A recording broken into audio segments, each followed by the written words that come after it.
If you could make a couple of tiny changes in your life that would make a huge positive difference, wouldn't that excite you? Well, let's start by looking at the 1 degree difference. Imagine an airplane being off course by just 1 little degree.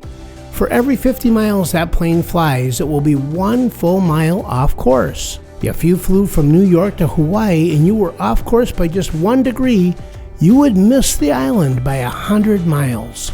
In our hearts, we all know why the little things are so important. It's because eventually, all of the little things become great big things. Our little choices, both good and bad, turn into big habits that eventually form the heart of our character. Jesus talked about this very same concept when he told this parable. The kingdom of heaven is like a mustard seed which a man planted in his field.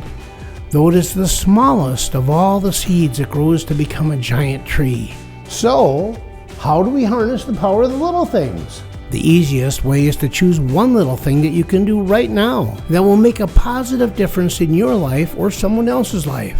When you search your heart, you'll know what your 1 little thing needs to be. It might be as simple as a love note, a hug, or a phone call. You know what to do. Ask God for help and then make a decision to act on it.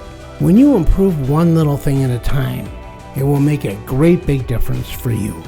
This is Mark Aarons from Little Big Things, where tweaking the little things can rock your world in a great big way. Want more inspiration? Visit getinspiredvideos.com. And thanks for watching.